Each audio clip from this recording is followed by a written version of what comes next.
It's kind of the same way as gay cruising, right? What did you call it? Gay cruising. Gay cruising. Gay cruising. Why did you say Aggressive. It's the Red Bull, guys. I'm sorry. Because my ex started stalking me on it for a little while. And I was from my dad's car park to LinkedIn. Bite the pillow, we're going in dry.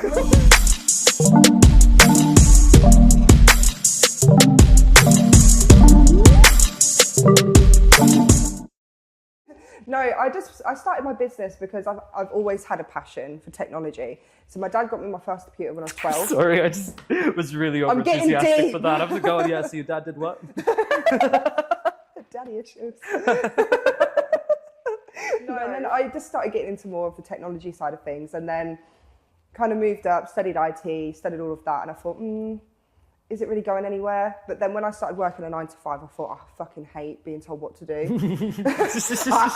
As you know, I hate being told what to do. And I thought, nah, I need to switch it up a little bit. What am I going to do with my life? Because I was a carer for 5 years. And then I thought, I'm just going to turn my knowledge into something and give back a little bit, because I noticed how hard it is for people nowadays to start up a business. So I wanted to give that support.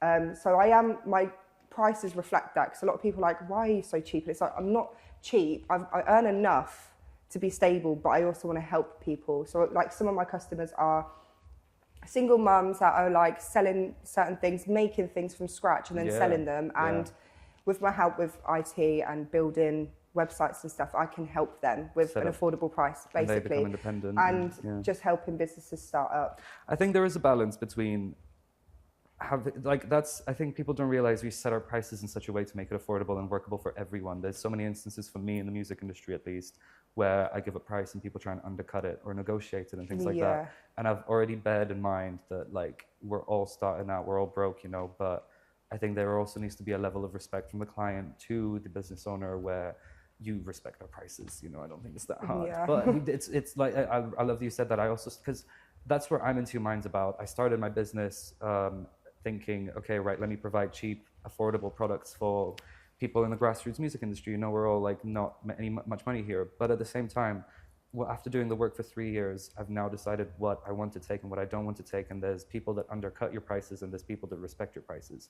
And I think the more you say no to the people that undercut your prices, the more you set a baseline for a more healthy relationship with your clients, rather than finding that balance. Built up resentment and things like that's just what I'm facing now with a lot of clients. Like I'm saying no to a lot of gig work because there's bands trying to pay me £40, and like obviously I understand where we are and we're all struggling and running on the same plate, but at the same time I want to be able to provide these services in future. So if I don't get paid enough to sustain myself, then how can I keep? You're just going to be at a loss. You know? So it's very hard, especially in the creative industry, when you want to help people and when you make friends in the industry as well.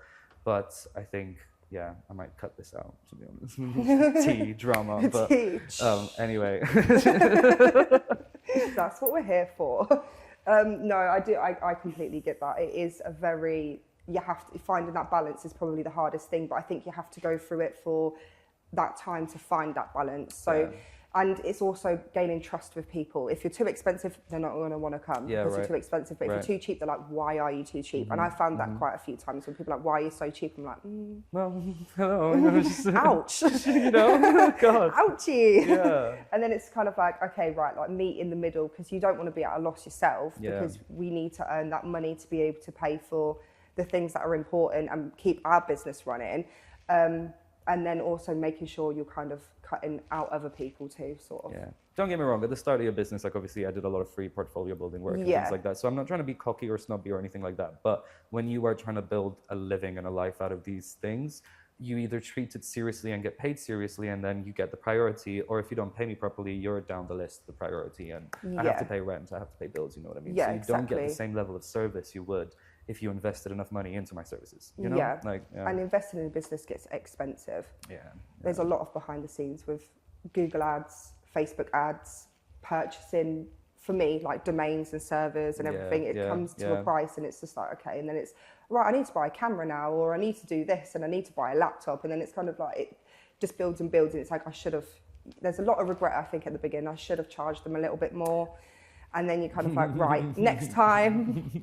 Oh, God.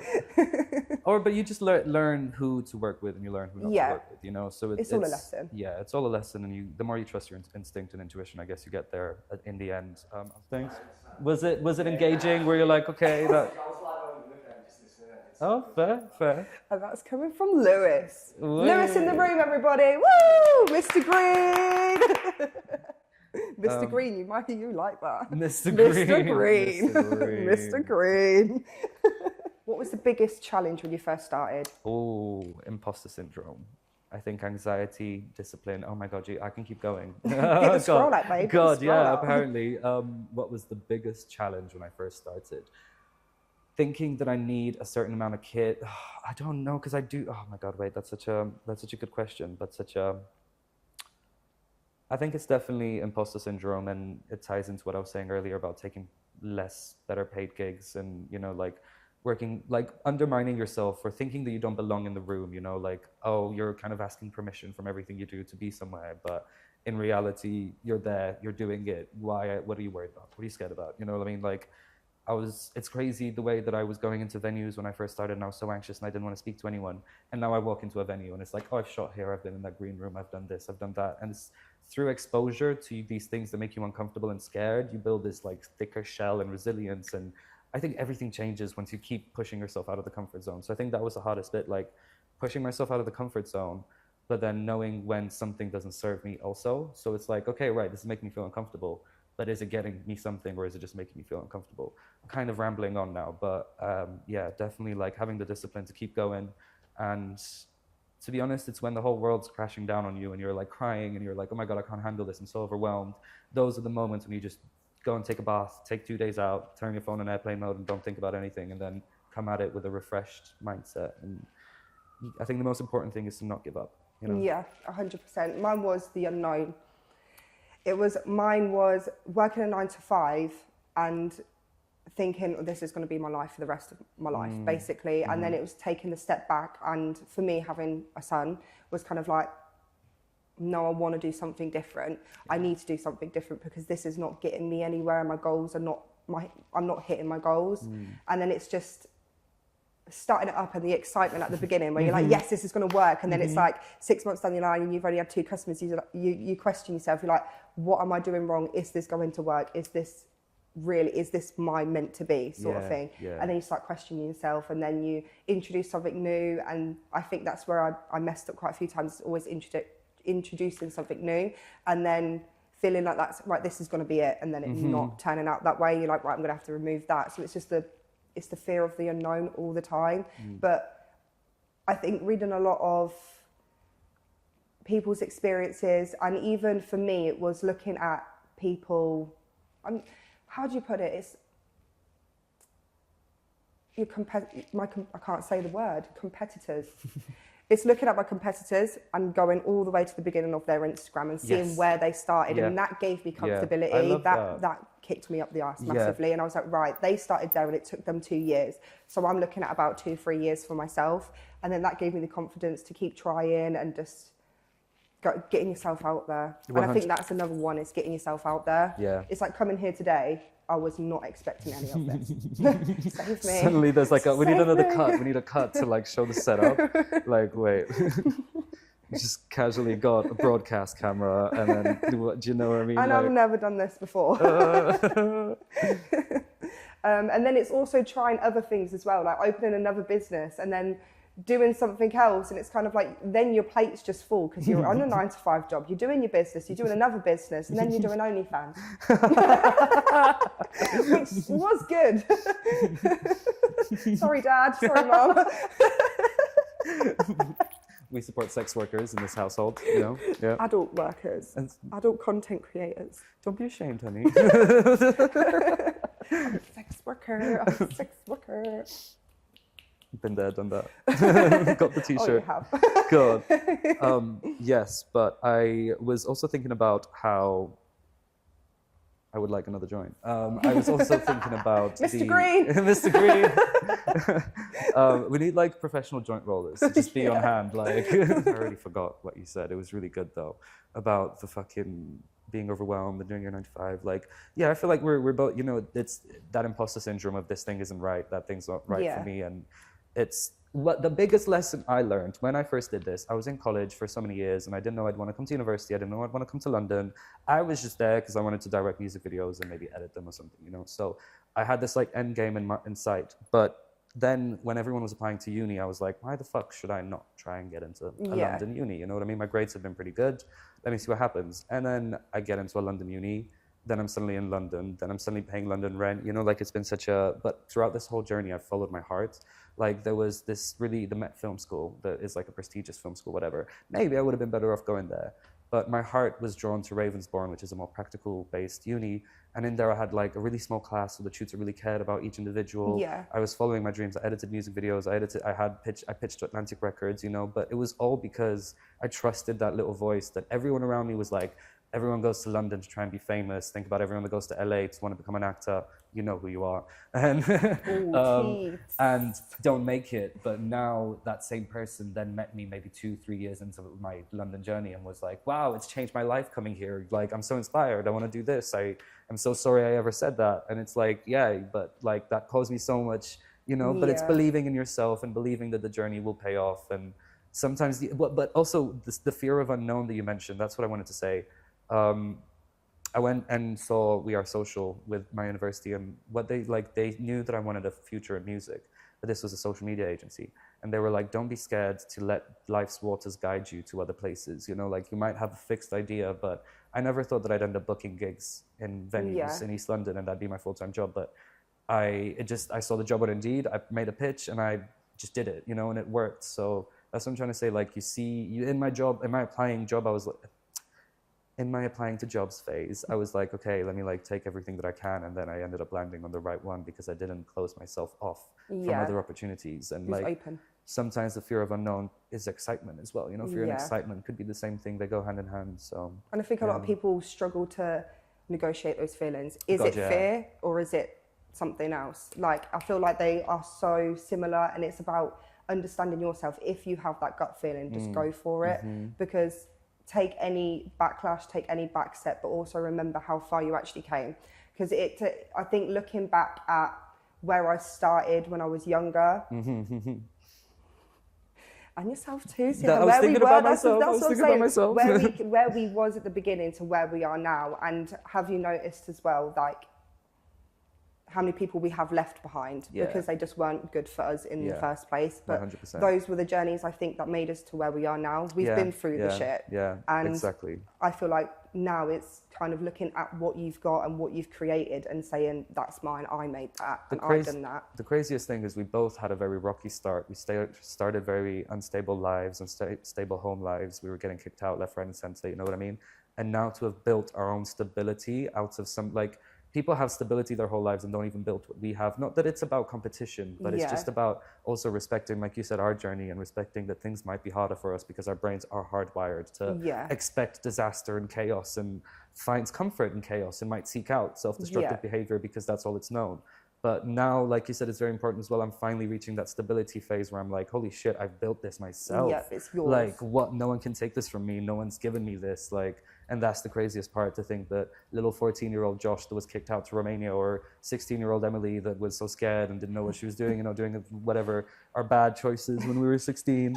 But it's having had that experience that I feel makes me avoid other mistakes. And I have this like mind-boggling self-awareness that allows me to, I still make mistakes, don't get me wrong, but it allows me to look at those mistakes and learn from them and apply and try and not do them again, you know? So yeah, I'm definitely thankful for what we experienced, but it would have also been nice to just have a little bit of baseline stability, please, you know? We haven't really had that. But now we do. But now we do, and that's we've done the it thing. ourselves. Yeah, and it's not stability like everything's perfect. It's the stability where it's like, I built that, it's mine, I know where this is going right now. Like, I am broke until payday. I had to borrow money off friends that paid me back, and they were like, oh, you know, that's irrelevant, but I'm broke right now, but I'm happy and comfortable because I know I can pay my rent. And I know I go to work and I do something that I enjoy, and then I do this, and you know, it's just this is what I worked so hard. The bar was low.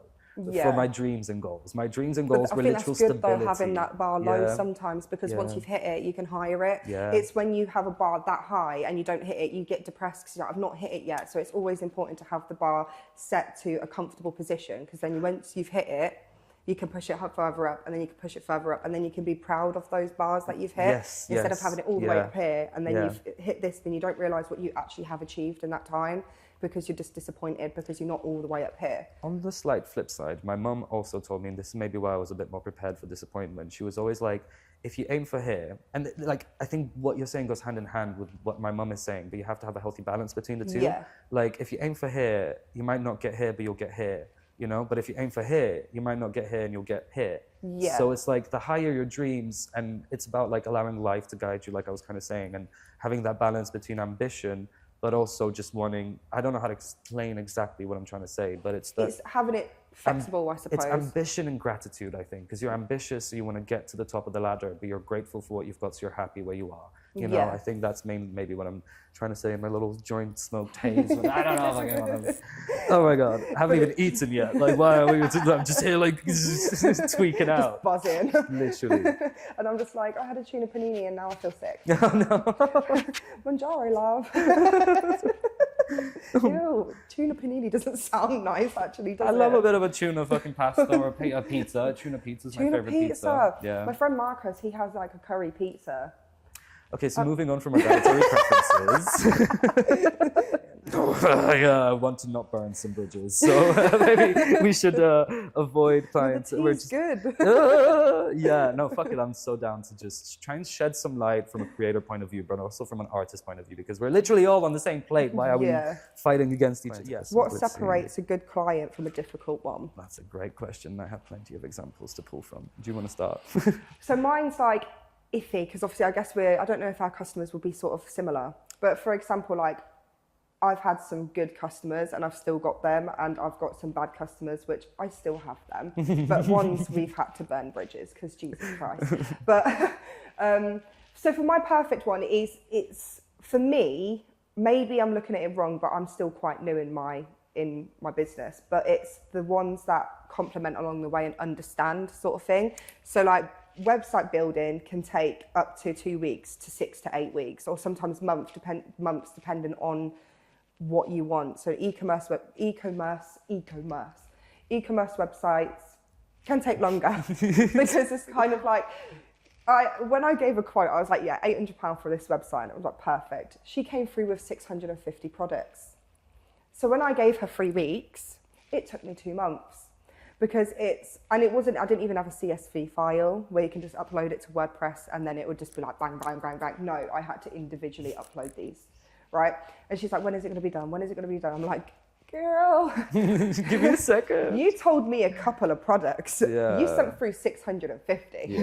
It's like, okay, right. And then obviously it's letting them down, but then them sort of not understanding.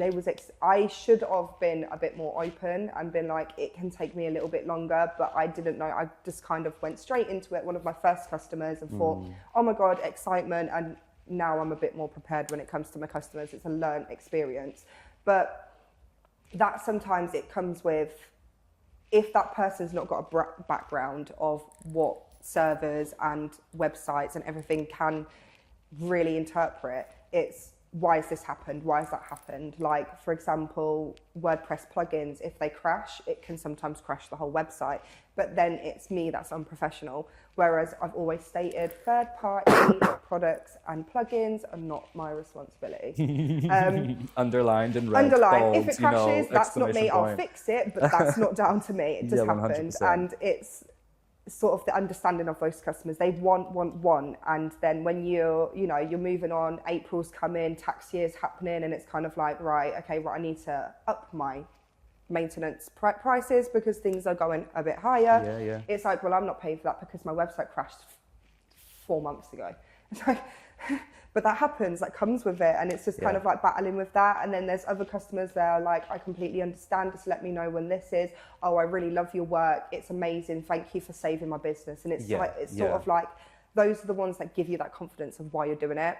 And I just love it. Like, just appreciate everybody and appreciate what's happening, because everybody owns something, and every business, somebody's behind it. 100%. And I think it's understanding and respecting that. And or it's the one person that expects you to be able to post 6 social media posts a day, and it's been 2 days and they threaten you with a solicitor. You know who you are. I'm still waiting for that email. People love to threaten with lawyers. Yeah, it's like, I'm going to go to court, like, what, for a £250 content package? I mean, okay, that's fair enough, but 6 social media posts ain't going to be uploaded in 2 days. Like, that's not how my strategy works. Maybe we'll cut out the getting taken to court bit, to be fair. Thinking about it in hindsight, this is going to get cut. but what a cunt. But no, don't say that. Let's not say that. It's fine. Too far. Nothing happening here. The tea is good. We can put this bit in, but not the bit that I just said. But I think what you said about the customers that say thank you, and I mean, I had a client once.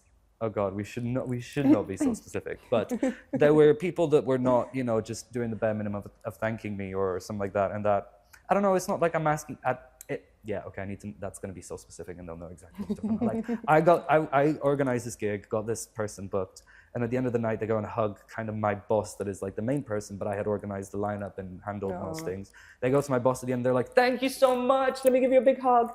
And I was like, oh, do you want me to send you this content you asked me to take? And she's like, I don't think I have the storage sheet. Well, I'm going to cut this, but I'm just telling you. She was like, I don't think I have the storage.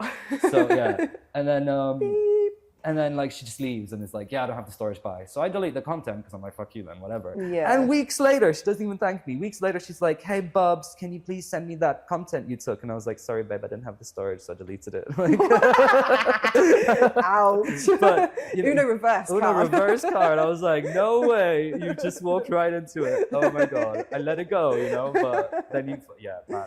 So there's a lot of, I think for me, what differentiates a bad customer from a good customer is someone that knows how to leave their ego at the door. Yeah. We are all creative people. We are all working here, whatever, trying to build something. I totally get it, and I love ambition. But I think that when someone is just so egoistical that they expect the world from everyone else, they expect to be undercutting people for prices. They make everyone's issue their issue, everyone else's issue. Yeah. So I think the most important part, at least for me in the music industry, or in my industry, whatever, is an egoistical customer that knows when to leave it at the door. I would love to see you be a diva on stage and get your shit out. But when we're all working together and you're creating a bad environment, or you're not making ticket sales and you're telling me you don't read the advance on the day, go to the wrong venue because you didn't fucking... Like, this guy literally was like, oh, I thought this was a gig at Levels. And I'm like, no, it's at Engine Rooms. I've been sending you multiple advances and ticket links so you can sell fucking tickets. And he's like, oh, I don't read those things. And I'm like, I'm never booking you again. Like, if I don't have the...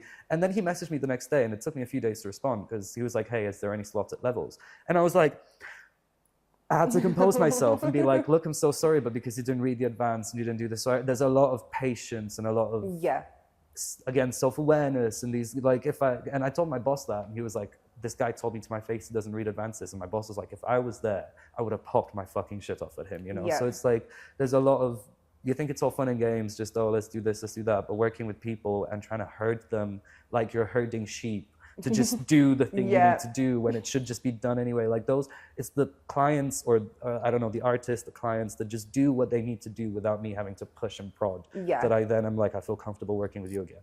And there are some clients that I do keep despite them being difficult to work with, but when it comes to mentally taxing and like mental capacity, I would rather just choose the person that is easiest to work with over the person that I have to babysit and mollycoddle through the whole process. Don't get me wrong, I love helping and I love supporting, I love mentoring, but I don't love an abuse of that. And where it's just like, just fucking shut up, like, oh my God. It's finding that balance, isn't it? It's finding that just, you got to really pick and choose your battles, because I feel like when you start off, you take anything, and then it's actually like, it's so draining sometimes, and then you're just like, God, I need 3 days off because of that. Like, oh my God. It's just finding that. I think it's, that's the worst, I think, is... There's been so many weeks where I've burnt out and I haven't done anything, or at least through my journey, like university, I finished with a 2.2 and not a 2.1 or first or whatever, because I was so overwhelmed from all these free jobs and free things that I was doing, trying to pay rent in London, you know what I mean, trying to eat. Like, it was a lot of stuff that if I would have just showed up, I would have gotten a bit more out of it. But also, again, letting life just guide you where it is and keeping going despite all these adversities and challenges then lead you to this point now where we're sitting in front of cameras and I'm talking comfortably, and you know, it's like a journey that I look back on and I'm proud of myself for doing it, rather than still pulling my hair out thinking I need to do more and more and more to attain these things. And don't get me wrong, we can all do more as much as possible, but it's just that gratitude of being like, I'm okay where I am and I am going to keep going, and you know, like with a healthy mindset rather than just burning out all the time. Yeah, all the time. So, let's go on to social now, I guess. Do you think that posting every day is necessary? I don't think so. And I think a lot of people do expect that posting every day is something that helps, and really spamming people is not the way to go. No. Yeah. No. It just makes people look and be like, I'm seeing this every single scroll, and then they unfollow you, and then it doesn't create a good business to customer relationship. I think it does overwhelm people. I think having a set time, a set day is the best approach. Like it really depends on your business and if you are a content creator versus if you're a business. So being a content creator, you do post every day because that's expected. People are following you for you and what you give, so the content that you give. Whereas if you're a business, I feel like you have a limited amount of products or a limited amount of things you can tell your customers about until you start getting creative, you know? So I think, as a content creator, I would say post as much as you can whenever you can, get your, you know, make it all unique and things like that. But as a business, or at least building a brand, for me specifically, I started thinking more, is this something that's worth seeing, or is it something that will get scrolled? Kind of, is this hooky content, or is this just content that I'm posting because I want to post and I want to get likes, you know? So I think it's differentiating between ego posting and posting to build, you know? And now it turns into, okay, let me just post my newest project or something like that, you know? So it changes from, I'm going to post, whatever. Like a portfolio sort of thing. So I think it's good to also, I think it's also good to showcase your life and behind the scenes and like the process and things like that. Yeah, like behind the scenes. But when it comes to posting every day, depending on the way that you want to build your brand, I don't think it's fully necessary. And I don't think you need to overwhelm yourself with thinking you have to do so much content. More so just get the most important thing when creating social content, I've realized, or doing any kind of creating thing, is when you get the thought to do it then. Because if you park it and say, let me do it some other time, you will not do it again. I have a notes app full of content ideas, poetry ideas, all these things that if I would have just developed there and then when the thought came into my mind, I would have a full poem, or I would do a content. Like whenever I do content, if I think about it and plan it, which you should, you know, plan, but if I think about it too much, then I never do it. But if I just get the camera and just get these angles real quick that I'm thinking and visualizing in my mind, I find that for me, that's kind of how I get the job done a bit easier. Definitely. 100%. And I think businesses also, because I know there's people out there that run a business, it depends on age, it really depends on a lot of demographics, that they're nervous to speak in front of a camera, but then you can do it in a different way that's unique to you. So for example, if somebody doesn't like sitting in front of a camera, or they are 55 years old and don't want to sit in front of a camera, always record what you're doing, what you're making. And it could be like a day in the life with me. You don't have to show your face, you don't have to do anything. It's follow what my business is doing today, or how I make this picture frame, or how I make this ring, and record what you're doing, and then be very confident with that, and then posting that. And I think that's very that's how you should do it. But I know a lot of people that have come to me and expected to post 2 times a day, one like every single day, and that's not how you do it. And to be fair, if you spam post, Instagram's gonna shadow ban you anyway. Shadow ban you or something. Yeah, definitely, definitely. I think it's more so about creating a feeling around your brand and selling the emotion of what your brand can bring people, rather than telling them to go do something. No one likes being told what to do. Like, you know what I mean? Like, if you tell them to go stream a song, they're not going to go stream a song. But if you tell them this song will transport you to the next level of heaven that you've never felt before in your life, oh my God, there's crack in it, people are going to be like, oh, what the fuck? Or if you, like, no publicity is bad publicity, you know what I mean? If something's shit, talk about how shit it is. If something's this, talk, you know, like get people invested in why they should do it rather than telling them to do it, you know? I think exactly. My takeaway as well. Yeah. 100%, I agree. What we were saying about Help Hero Hub content, I also want to talk about, because I think that was the biggest change for me.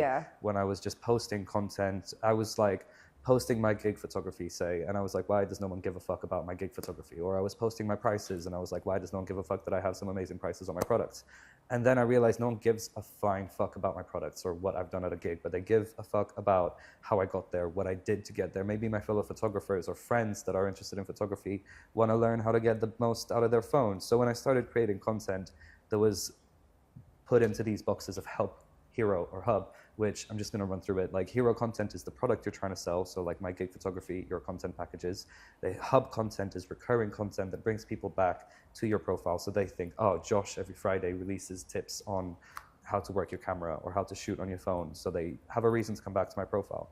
Now that hub content can go hand in hand with your help content. This help content is the one that I've seen got the most engagement when I was posting about my photography to my non-photographer friends. It was when I started telling them how to position with the rule of thirds and how to use focus and what exposure settings I used on my camera and things like that. That's when people were like, oh, cool, I never knew that. Yeah. Oh, wow, okay. But when I was just posting my gig photography, okay, people were like, cool, this is nice, but there's no emotional connection to why. Yeah, it's just like a like and then scroll and then never go back again. Yeah. So it's that feeling of, oh, Josh will teach me this, or Josh is showing these types of different, you know what I mean? So you want to package a feeling. Give something. Because a lot of people like stuff for free as well. So the fact that you're, instead of like, I know a lot of people that would, not personally, but a lot of Instagrammers, they post a little tiny bit, but then they add their like guide that they can buy online, and then people just kind of scroll right past that. And I feel like if you do give a little bit of what you do and teach a little bit, people will appreciate them more, because everybody likes something for free.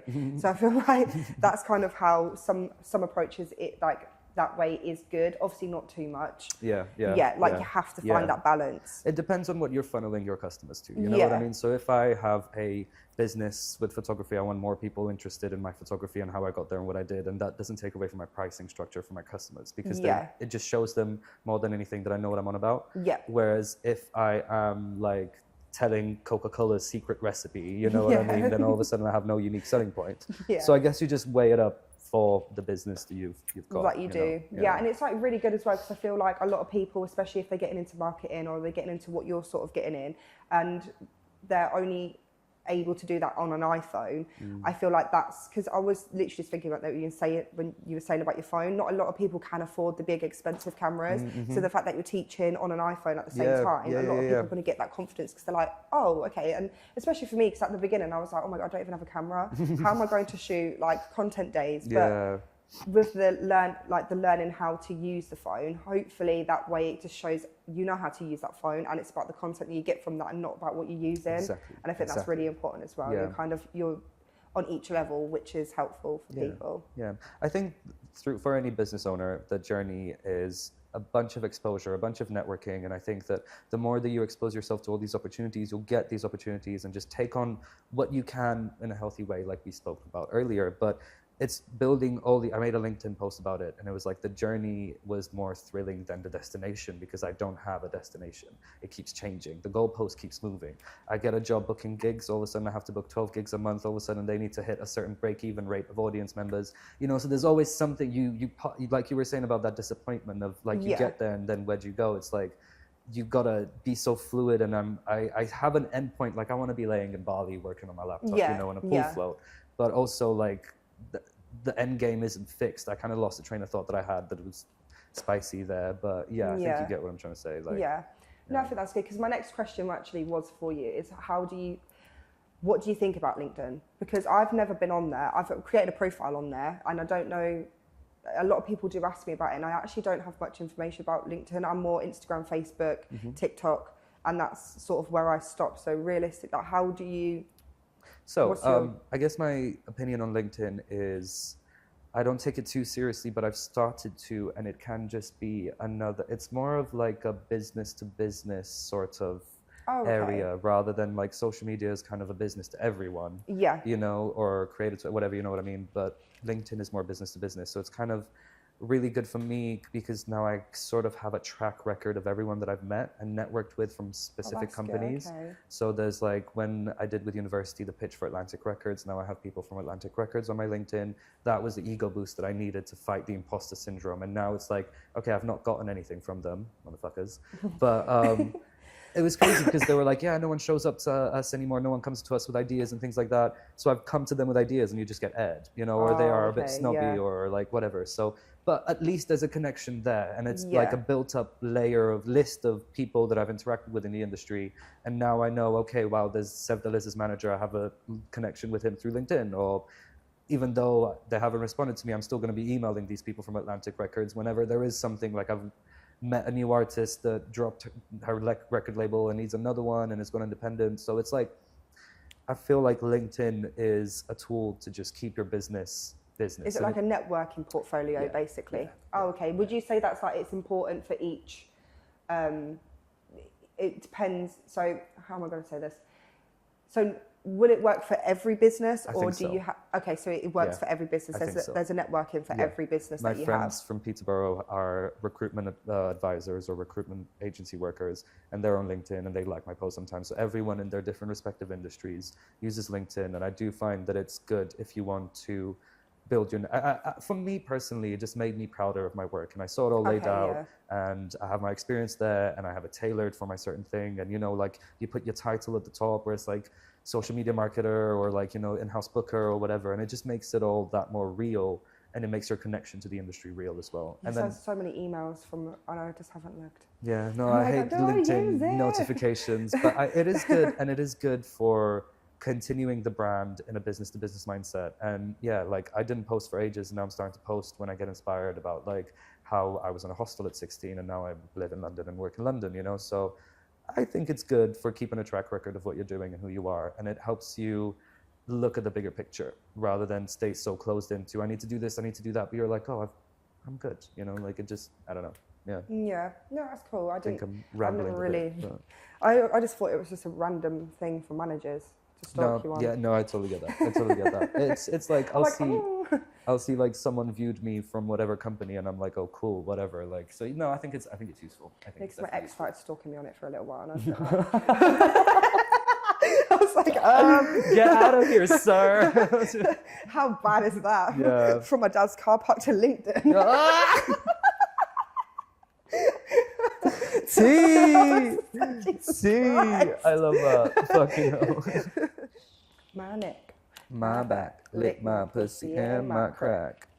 Is social media? Yeah, should we do the spicy ones? Is social media management overpriced or undervalued? Wait, say that again, because when you said the spicy, I was like, spicy. Oh. That's what I had in my head.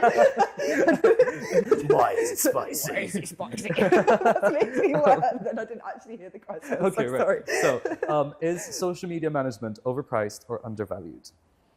Oh, this is the thing. This is what really annoys me. Is it's like a two-way situation. So obviously AI is coming in, and AI is going to take over a lot of stuff. And I know that for a fact. It is taking over so much. Yeah. But the social media management is, there is so much competition out there. Yeah. And everybody, it's kind of like, that's why I'm trying to, it sounds horrible, but I'm trying to undercut it, but also try and make an income from it. But there's so many competitors in Peterborough that I feel like, oh my God. So there's like one agency doing amazing. Like I've followed her story from forever. Love and that. I'm sort of jealous. Healthy jealousy. Healthy Get jealousy. inspired by the people I that are do get than inspired. you. That's the know, thing. But obviously she's now like in her own office, and it was her and her brother that like, you know, that started up, and you know, they're doing content in like with the posh footballers and everything. And my dad loves posh, and I was like, I wish I got there first. But it's healthy, like you said, it's healthy, and that's why I kind of added website design, because it's obviously I've got my qualifications in it, and that's what I do the best, and that's what makes me different from her agency. Is that's what I do mainly want to focus on. But social media management it's a hit and miss. If you have the confidence and you can do it yourself, do it, because it's a lot of money and it's a lot of out of your budget if you do get a social media management manager. Yeah. But also, if you're lacking that creativity and you are lacking, you're just getting brain fart every time you think about what to post.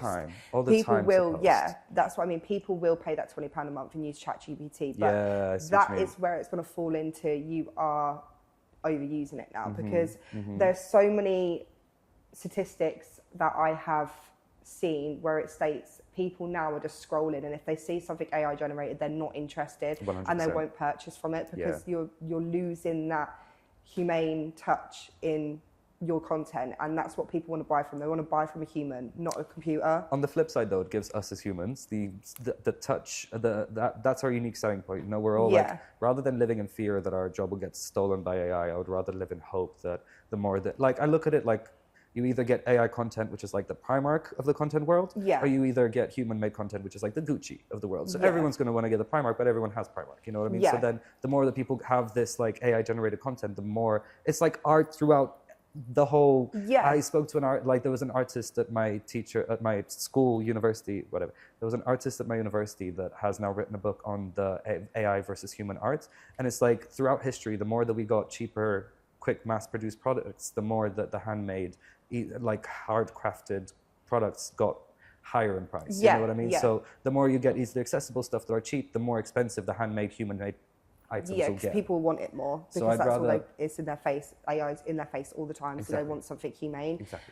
It's very controversial as well because AI is good. AI is brilliant. I love it. There is so much out there that the humans have created, and now we've created something literally like artificial intelligence. That's crazy how we've come so far. But don't let it take over your business because you're just gonna. I think it's good for like captions, Instagram captions. It's good for the tech side of things. If you're struggling and you can just put it in and get that, and it's posted straight away. But don't lose the creativity to that. I think it's good to not rely and take what it says for word. Like sometimes I'll ask AI to write me a description for an event, and then I'm like, ew, no, that's gross. And then I'm inspired to know what to write. But also I wanted to say that I think it's good to also talk about the environmental impact of AI. And I think, controversially, that we make a lot of noise about the data centers used to use to use AI and how much water they use and electricity. But I don't think all of these data centers are solely for AI. And I might be uneducated here or something, but how many data centers do you think it takes to get fucking Nancy to stay on TikTok all night until 7 a.m., right? So these data centers are already in place, and I've not heard anybody talk about how much water they use in terms of social media use, in terms of porn use. Like, you know what I mean? These data centers feed all of our uses on the internet. So it's not just, it's good to be aware of it and not overuse it because of how much water it uses. But I think that vilifying it won't get us anywhere.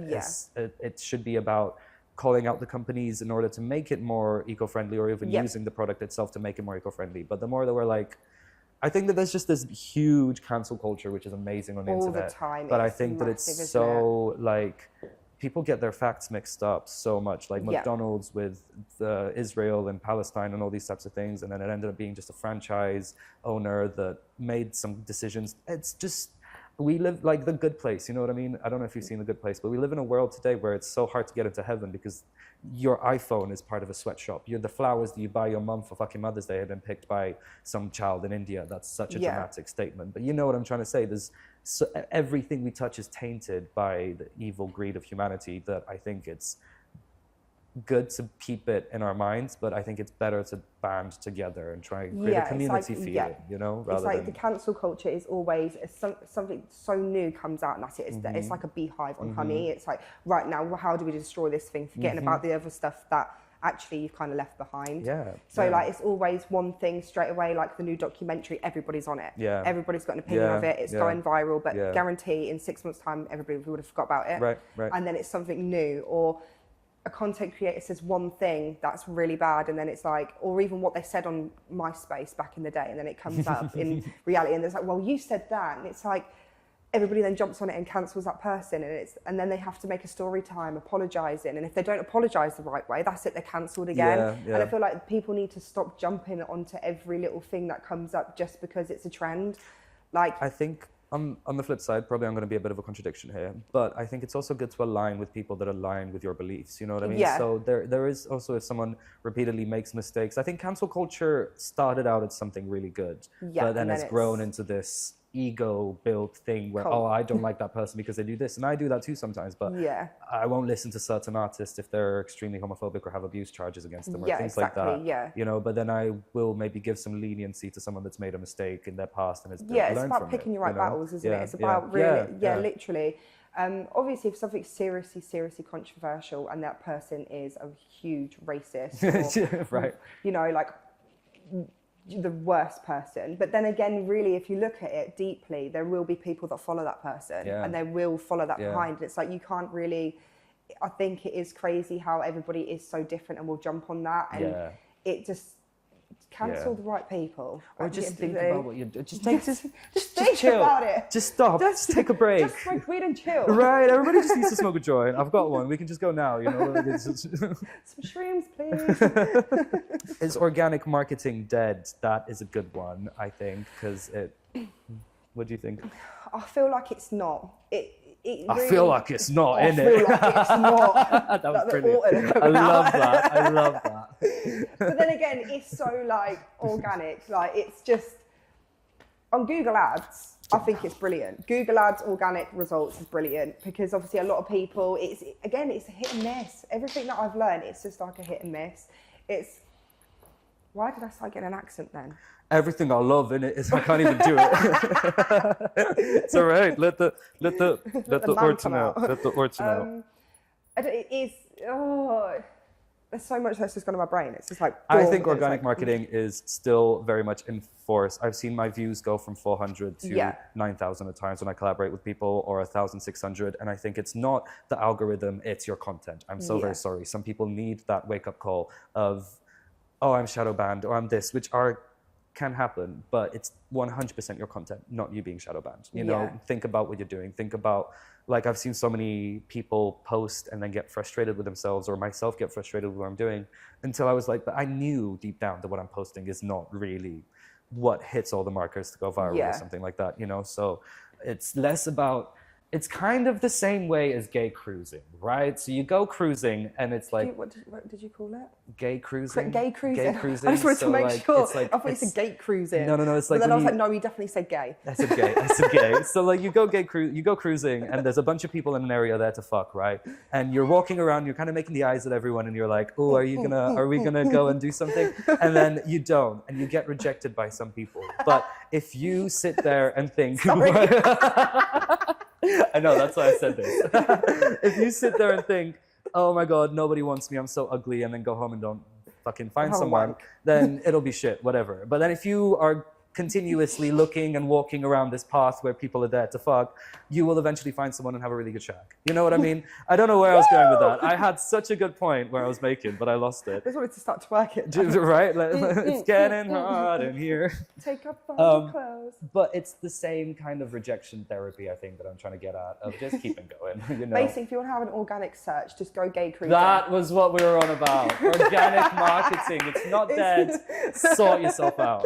Open your legs, bitch. Let's go. Bend over that tree, baby. Bite the pillow, we're going in dry. So, yeah. Is organic marketing dead? No, I don't think so. I think you just need to fix your content. But yeah. Or your meta descriptions with Google. Who are you talking to? The camera. I'm kidding. Lewis! I'm talking to you. Oh, I thought you meant Louis Theroux because he asked someone that same question. And that's where I was like, yeah. Louis Theroux, interview us. Please. Do you want to go gay cruising? Did it not lighten the mood though? Did it not lighten the mood? Amazing. I felt myself getting way too serious. That's definitely going to be the advert thing. Yeah, gay cruising, marketing. Gay cruising.